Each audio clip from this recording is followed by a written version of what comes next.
Olá, meu amigo, minha amiga, bem-vindos ao Pré-Calouro, pré-vestibular da UEA.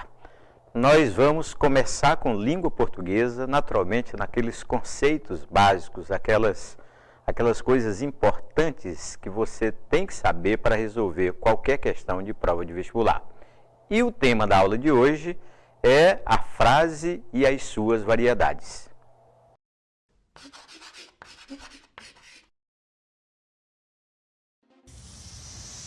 Vamos começar com parágrafo. Você já parou para pensar qual é a definição de parágrafo? Você tem essa definição agora na cabeça?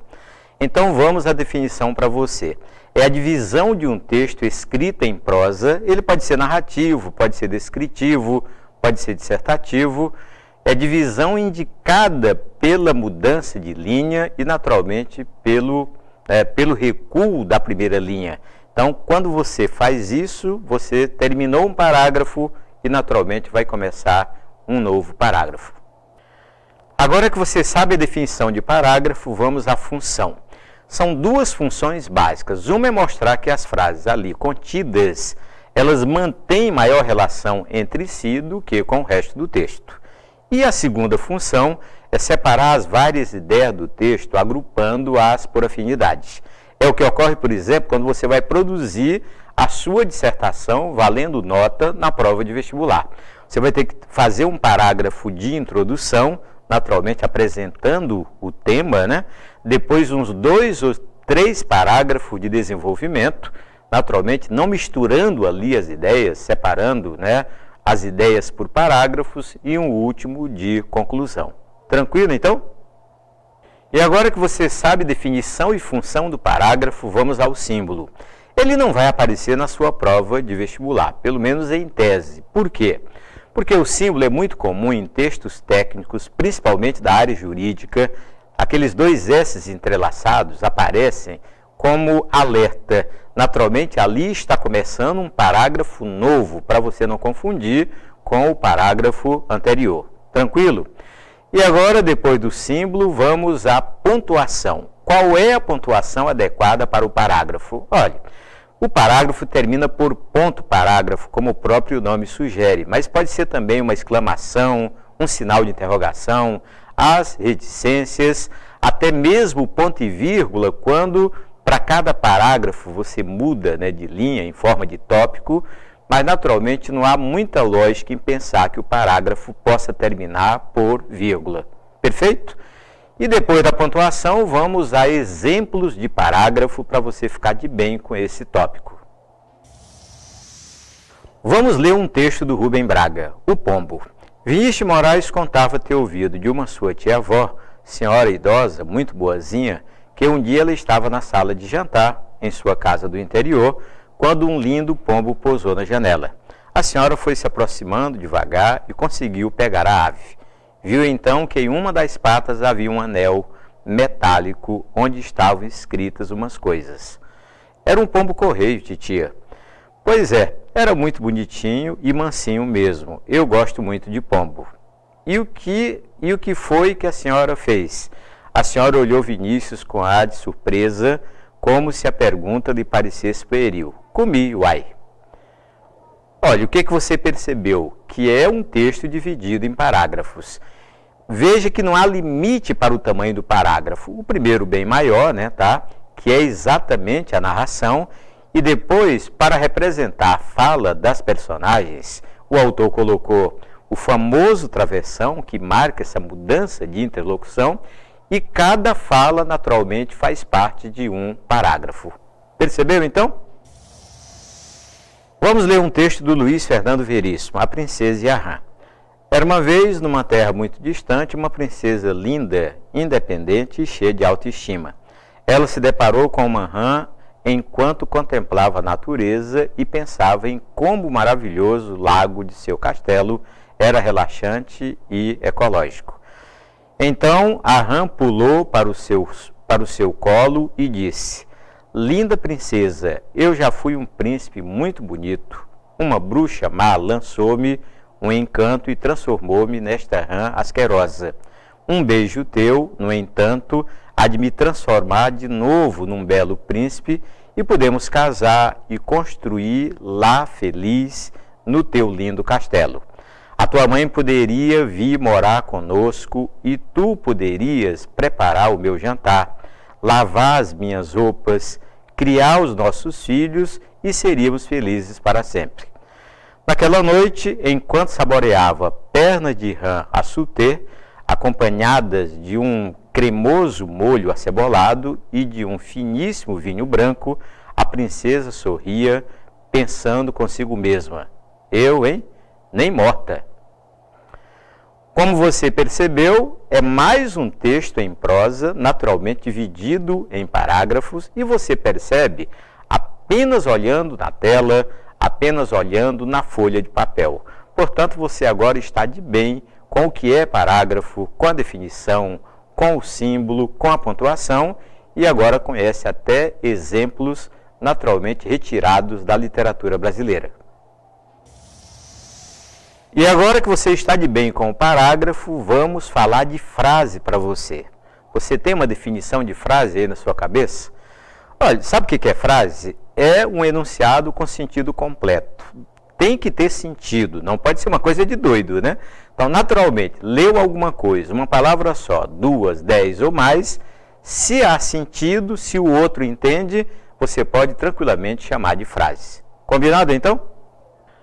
Agora vamos aos tipos de frase da nossa língua. Temos basicamente 2. A famosa frase nominal, que apesar de famosa não é muito importante para o nosso estudo, porque ela não tem verbo. E não tendo verbo, ela fica menor, fica curtinha, mas faz parte do dia a dia. Por exemplo, quando você diz bom dia e o outro diz bom dia, boa tarde, boa noite, naturalmente houve comunicação, não há verbo nessas frases, daí a classificação de frase nominal. Ou como disse a princesa da nossa história, eu, hein, nem morta. O segundo tipo de frase é a oração, a famosa frase oracional. O verbo, então, é fundamental nesse tipo de construção e não há limite. Pode ser uma palavra, 2, 10. Por exemplo, quando você diz conto com você, nós temos aí o verbo contar.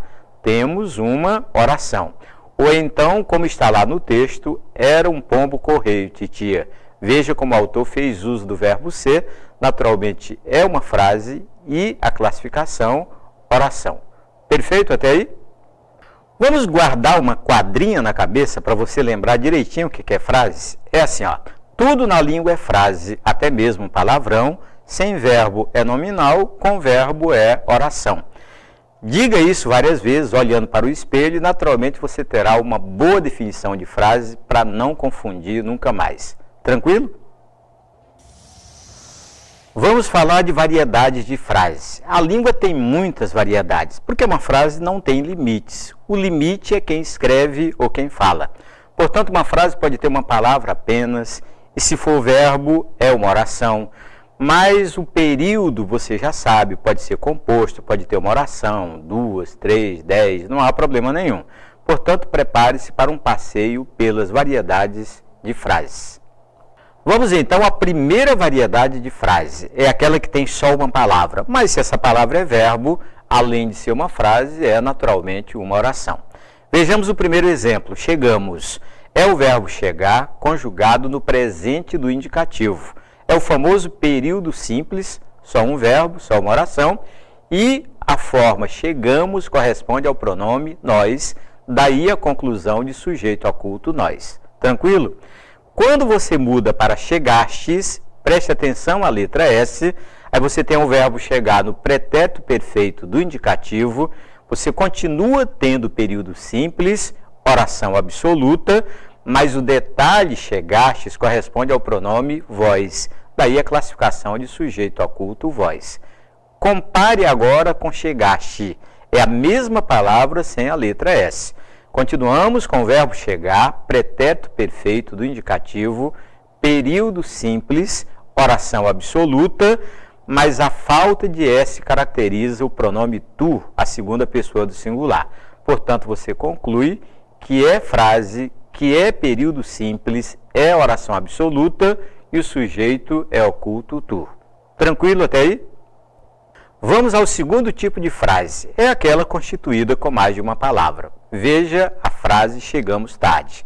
Temos o verbo chegar e o advérbio tarde. O verbo chegar está no presente do indicativo, o período é simples e aí é uma coisa automática. Sempre que o período for simples, a oração não é coordenada, não é principal, não é subordinada, chama-se oração absoluta. Então é um ritual que você vai praticando e, claro, vai aplicar isso no dia de uma prova de vestibular. Ainda olhando para o sujeito de chegamos é o pronome nós e olhando para a palavra tarde é o que nós chamamos de adjunto adverbial de tempo. Veja que todos esses detalhes só são possíveis pela presença do verbo, daí o nome de oração. Um outro exemplo de frase com mais de uma palavra é estamos aqui desde as 7 horas. Veja, nós agora temos o verbo estar, a forma estamos é o presente do indicativo, continuamos com período simples e quando o período é simples, a oração é absoluta. Olha agora como dá para falar do sujeito oculto, nós, dá para falar do aqui, que é um advérbio de lugar, dá para falar do desde, que é uma famosa preposição, o as, que é artigo definido, o 7, que é numeral, a palavra horas, que é substantivo, e a expressão desde as 7 horas, o adjunto adverbial de tempo.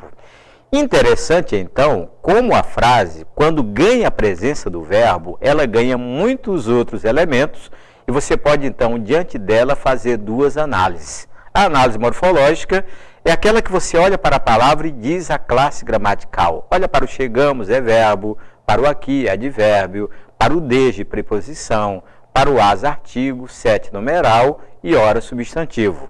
Mas no último item que nós apresentamos a você, nós já migramos da análise morfológica para a análise sintática. Portanto, desde as 7 horas, 4 palavras se uniram em sequência para formar o famoso adjunto adverbial de tempo. Tranquilo? Vamos então fazer duas análises numa frase só. É a famosa frase com verbo que você já sabe que tem um nome de oração. Vamos fazer a leitura morfológica e a leitura sintática e você começa a perceber a diferença entre as duas. Olha a frase. Nós temos muitos sonhos. O temos destacado porque é o verbo. O verbo é tudo na frase. Sem o verbo, não teríamos as duas análises, a morfológica e a sintática. Então, quem é o nós para a morfologia? É um pronome pessoal reto. E quem é o nós para a sintaxe? É o sujeito simples da frase. Quem é o temos para a morfologia? É verbo, está no presente do indicativo. E o que é o temos para a sintaxe? É o famoso verbo transitivo direto, aquele que pede complemento sem preposição. O que é o muitos para a morfologia? Chama-se pronome indefinido. E o muitos para a sintaxe é o adjunto adnominal. O muitos é uma palavra importante porque pelo fato de estar no plural, você não poderia pensar em advérbio, só poderia pensar em pronome e a consequente função de adjunto adnominal. E a palavra sonhos é o substantivo que está no papel de complemento verbal direto, o tradicional objeto direto. Percebeu? É assim que, diante de uma frase, você é capaz de fazer duas análises. Uma chamada análise morfológica, é a base de tudo, e a consequente análise sintática. Vamos testar se você realmente está de bem com essa lógica? Vamos fazer uma segunda análise. Nós sonhamos muito com o futuro. O que é o nós para a morfologia? Pronome pessoal reto. E para a sintaxe? É o sujeito simples. O que é o sonhamos para a morfologia e para a sintaxe? O sonhamos é um verbo e na parte sintática, naturalmente, o verbo transitivo indireto, porque agora ele pede uma preposição. Você sonha com algo, sonha com o futuro. Quando você olha para muito, agora é advérbio. Está vendo o detalhe curioso? Na frase anterior, o muitos era pronome e foi chamado de adjunto adnominal. Agora o muito é advérbio e vai ser o adjunto adverbial de intensidade. Porque é fundamental que você faça esse casamento entre a morfologia e a sintaxe. O com é preposição e aí não é o com. É uma regrinha para todas as preposições da nossa língua. Elas não têm função sintática. O o é artigo e olha uma coisa fixa. Sempre que você lê uma frase e se deparar com artigo, definido ou indefinido, a função é de adjunto adnominal. E a palavra futuro, naturalmente, é o substantivo da frase e está fazendo o papel de objeto indireto porque veio acompanhado de uma preposição. Tranquilo? Nesse ritmo, logo logo você vai pegar qualquer frase, qualquer oração e ser capaz de fazer as duas análises, uma morfológica e a outra sintática. Tranquilo até aí? Vamos conhecer um tipo de frase bem interessante, a famosa frase interrogativa. O próprio nome sugere que ela venha acompanhada de um sinal de interrogação. Olha a primeira, que dia é hoje? Frase do dia a dia, frase que você fala continuamente. Vamos fazer as duas leituras. Como é que é a morfologia desta frase? O que é um pronome interrogativo e vai ser uma característica constante. Fez interrogação e usou o que para articulá-la, ele é pronome interrogativo. E na leitura sintática, ele é um adjunto adnominal. A palavra dia é o substantivo e está fazendo o papel de predicativo do sujeito, porque o verbo da frase é o verbo ser, um tradicional verbo de ligação. O próprio é o verbo ser, presente do indicativo, lembra? Eu sou, tu és, ele é. E quando o verbo ser está normal, quando não há nenhuma armadilha, e quase nunca há, ele é o famoso VL, verbo de ligação. Hoje é advérbio. E quando uma palavra é advérbio na morfologia, automaticamente ele é o adjunto adverbial. No caso do hoje, a ideia de tempo, adjunto adverbial de tempo. Tranquilo até aí? Vamos a uma segunda frase interrogativa para reforçar o seu aprendizado. Onde você mora? E aí vem uma frase especial feita com o pronome onde. Veja, sempre que você articular uma interrogação usando onde, a classe gramatical dele é pronome interrogativo. E a função dele é fixa em todas as frases da língua. O onde é um famoso adjunto adverbial de lugar. A palavra você é pronome de tratamento, que tem cara de pronome pessoal, é usada como se fosse pronome pessoal, e está no papel de sujeito simples da frase. O mora é a forma do verbo morar, que está no presente do indicativo, eu moro, tu moras, ele mora, e é o tradicional verbo intransitivo, aquele que aparece na frase sem complemento. Tranquilo, não é? Vamos então conhecer a famosa frase afirmativa, bem diferente da interrogativa. E você sabe que ela é afirmativa pela entonação e pela ausência do sinal de interrogação. Olha a frase, a partir de hoje vou emagrecer. Veja como você tem palavras formando a frase e a palavra mais importante é o verbo ou a locução verbal vou emagrecer. Palavra por palavra, o que é o a? Na locução a partir de, o a será sempre uma preposição. Outro detalhe curioso, nunca faça a união do a com o partir, porque é uma famosa locução prepositiva formada de 3 palavras. Parece que hoje nos meios eletrônicos muita gente confunde e escreve numa palavra só, o que fica absurdo. Portanto, a é preposição e você já entendeu, preposição não tem função sintática. Depois, o partir é verbo, ele não perde a identidade, mas como é uma locução prepositiva, ele não pode ter função sintática, porque ao pé da letra, o verbo da frase é a sequência vou emagrecer. O dia é preposição, portanto, sem função sintática. O hoje é advérbio. Como é que anda a memória aí? Quando uma palavra é advérbio, a função sintática dela é de adjunto adverbial. O a partir de é a famosa locução prepositiva, portanto não tem nada a ver com sintaxe.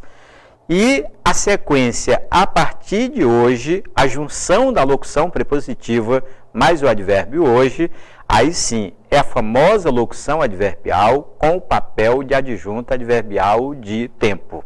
Olha como as palavras elas se juntam formando ideias.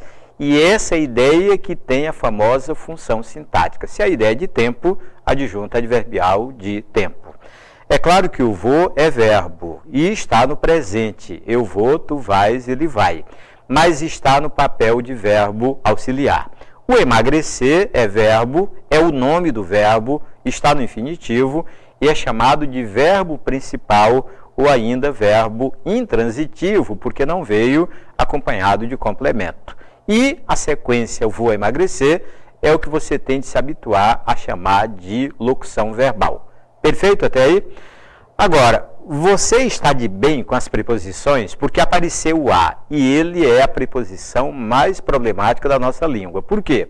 Porque você tem um a que é artigo, tem outro que é preposição, tem um terceiro que é pronome átono, tem um quarto a que é pronome demonstrativo, portanto você tem razão de sobra para se preocupar com as preposições. Conheça comigo as preposições essenciais da língua e repita, não fique só na primeira leitura, veja várias vezes. É o a, o ante com é, o após, o até, o com, o contra, o de, o desde, o durante, o em, o entre, o para, o perante, o por, o sem, o sob e o sobre. Qual é a importância dessas palavras? Não tem jeito. Todas as frases têm preposições e a prova vai cobrar que você as identifique. Perfeito? Então, quer uma dica? Pegue essas preposições, transfira para um papel, para uma cartolina, pregue na porta do banheiro ou na parede do quarto, mas leia isso repetidas vezes, porque você vai precisar na hora da prova de vestibular. Tranquilo? Vamos então analisar uma frase negativa. Você já analisou a frase interrogativa, a afirmativa, agora uma frase negativa. Olha a proposta, não posso depender de você. Olha como o verbo está sempre destacado para você entender que o fundamental nas frases é identificar o verbo, porque toda análise depende dele. Qual é a leitura morfológica dessa frase? O não é advérbio. E você já entendeu, quando uma palavra é advérbio na morfologia, ela é adjunta adverbial, portanto, adjunta adverbial de negação. O posso é verbo, naturalmente fazendo o papel de verbo auxiliar. Está no presente e é apenas verbo auxiliar na leitura sintática. O depender é o verbo que está em destaque, porque ele é o verbo principal da frase, ele está no infinitivo. E na leitura sintática, além de dizer que ele é principal, naturalmente entender que ele é transitivo e indireto, porque ele exige a expressão de você. O próprio de é preposição, você já ficou de bem com as preposições essenciais, e preposição não tem função sintática. E a palavra você é um pronome de tratamento que está fazendo o papel sintático de objeto indireto. Portanto, a expressão de você caracteriza o complemento indireto do verbo depender. Perfeito até aí?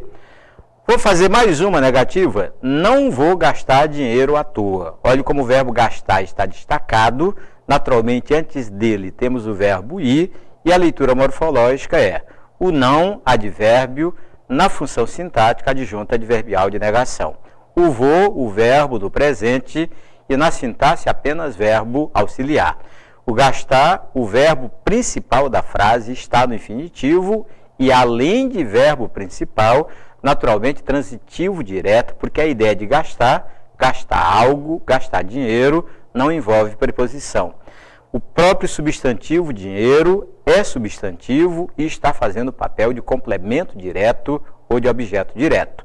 O azinho com crase é preposição mais artigo, uma coisa previsível e muito presente em qualquer prova de língua portuguesa. E aí nós temos a função de adjunta adnominal, mas não é por causa da preposição, mas pela presença do artigo. E a palavra toa, naturalmente substantivo, e está compondo o adjunto adverbial de modo, é a locução adverbial à toa.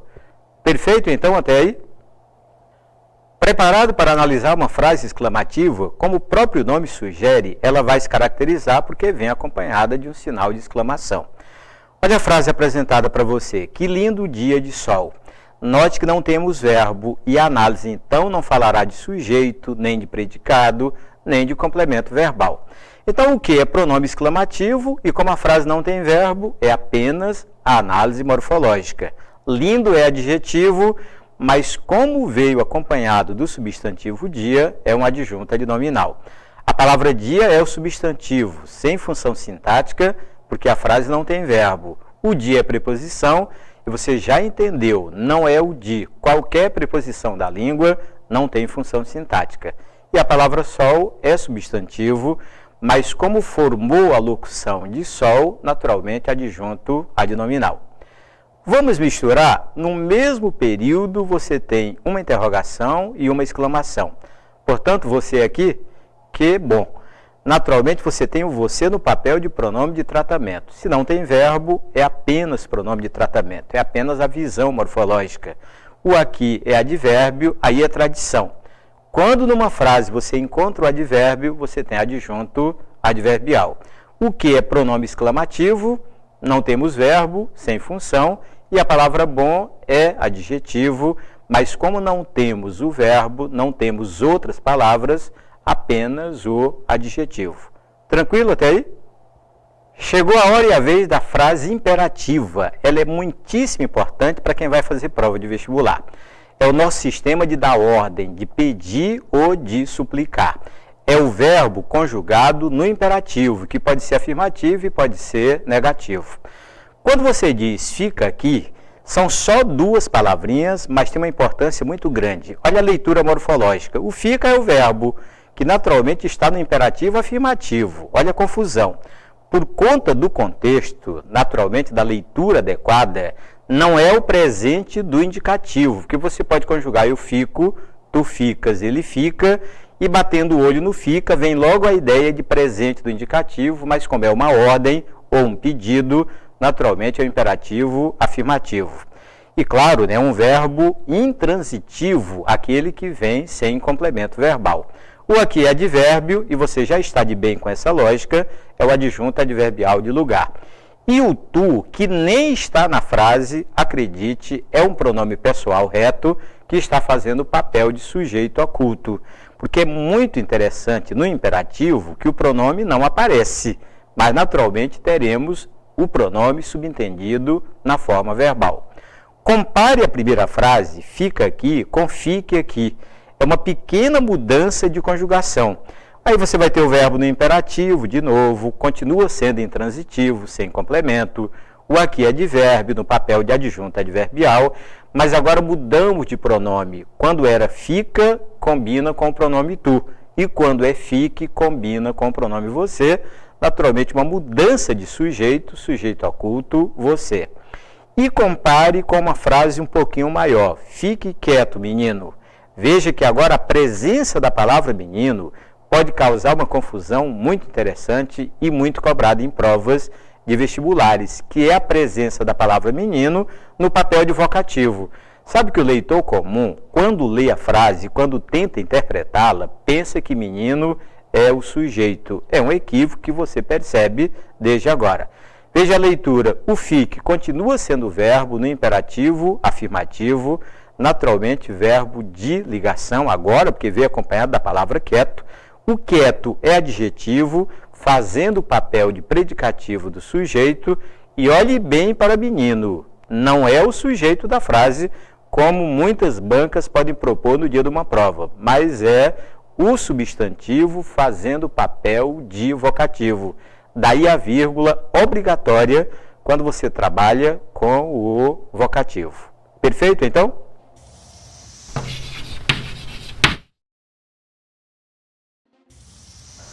Vamos fazer uma revisão de tudo que você viu nesta aula? Você viu o parágrafo, a definição, a função do parágrafo, o símbolo e a pontuação.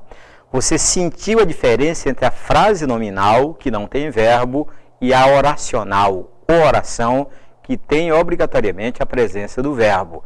E você deu um passeio pelas variedades de frase da nossa língua. A frase com uma palavra só, com duas ou mais palavras, com verbo, naturalmente a frase interrogativa, a afirmativa, a negativa, a exclamativa e a imperativa. Você está preparado agora para enfrentar período, para enfrentar outros desafios, tanto da morfologia quanto da sintaxe. Meu amigo, minha amiga, quero agradecer muito pela sua presença aqui no projeto Pré-Calouro da UEA e convidá-lo para a nossa próxima aula, muito importante para você que começou hoje e quer formar uma sequência didática que vai levá-lo com certeza à aprovação. Até a nossa próxima aula.